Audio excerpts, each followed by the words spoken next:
Welcome to Ancient Egyptian Hieroglyphs.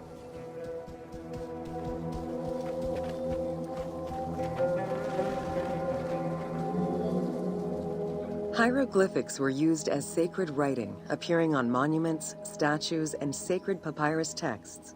The earliest symbols that resemble hieroglyphs were on pottery dating back to 4000 BCE. This stylized form of signs and drawings was the only writing used from its ancient origins to the end of pharaonic history. Ancient Egyptians referred to hieroglyphs as the writing of the gods.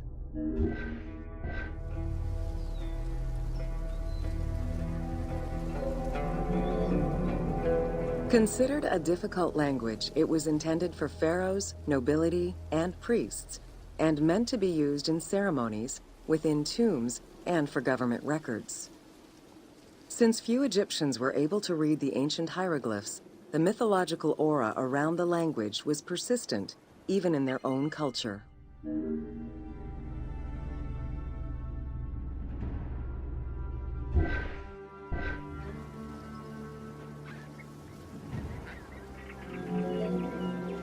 The structure of hieroglyphs offers insight into Egyptian culture, not just in what the translations say, but in the structure of the symbols themselves.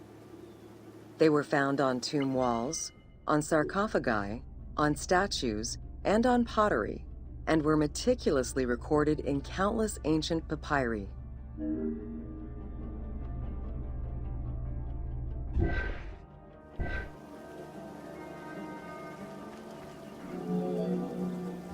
In many temples, priests would perform rituals and daily offerings.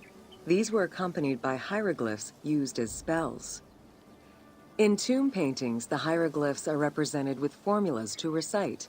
These spoken words were meant to be spells which would allow the deceased to benefit from the offerings for all eternity. Spells and offerings were also written for the living, to enhance medicines and cure illnesses.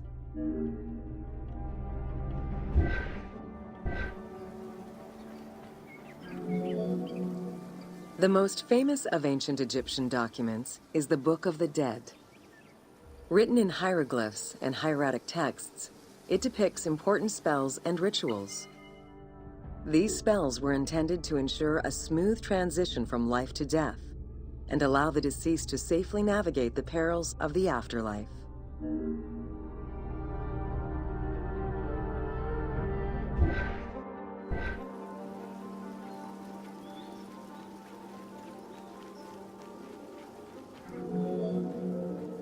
Even after it was deciphered, the reading of hieroglyphs remained difficult at times due to the many directions in which they can be read. Depending on the orientation of the signs, hieroglyphs can be read left to right, right to left, horizontally or vertically, though never bottom to top.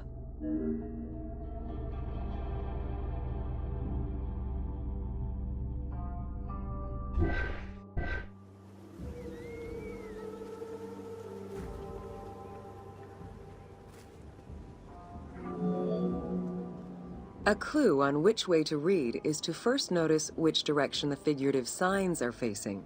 If a pictogram is looking to the right, then the reader is meant to start from the right and read towards the figure.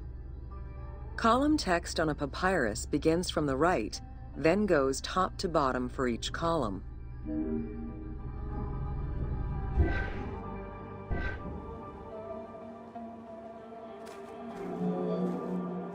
Text written on tomb walls resembles the structure of a page from a comic book. The text can be placed in front, behind, or above the character, and its symbols look in the same direction as the character. Another clue is that the name of a god or hieroglyphs meaning gods or kings are always written before the descriptive text.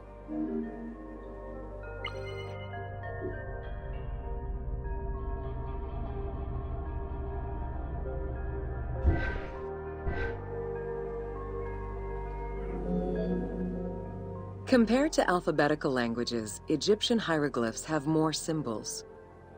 Confronted with the absence of vowels, the Egyptians invented a category of signs. When placed at the end of words, these signs help inform its meaning.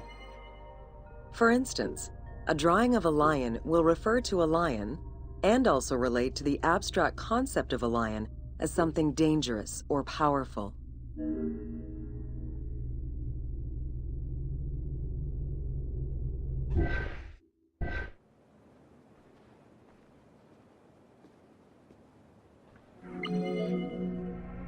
Middle Egyptian hieroglyphs contained a little more than 700 signs. By the end of the Greco-Roman period, there were 10,000 signs. Egyptologist Sir Alan Gardner created a list classifying common hieroglyphic signs and their variants.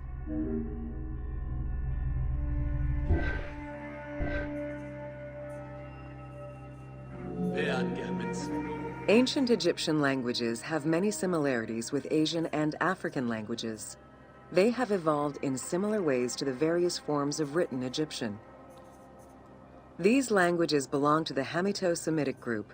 There were 5 clear evolutions in the Egyptian language, each with their own distinctive structure. These languages are known as Old Egyptian, Middle Egyptian, Late Egyptian, Demotic, and Coptic. Coptic is the only living language that allows linguists to define the vowel structure and to distinguish different dialects.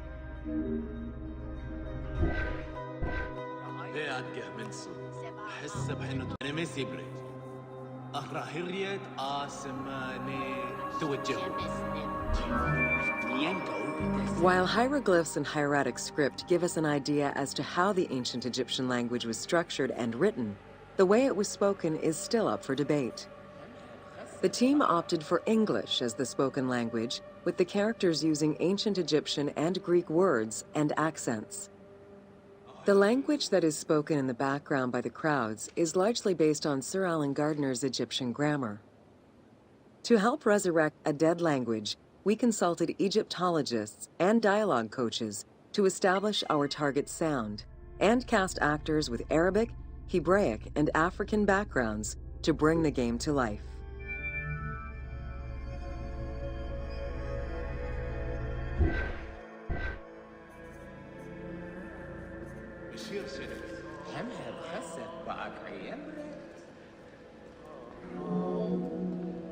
After Alexander the Great's arrival in Egypt and the establishment of his reign, Greek became the language used by the governing bodies. The inability to read hieroglyphs caused resentment among the Greek population. It's from this tension that the Rosetta Stone was created.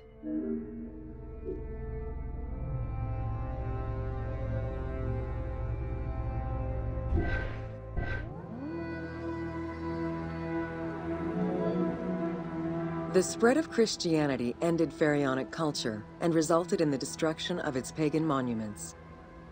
This also marked the end of hieroglyphic writing and understanding.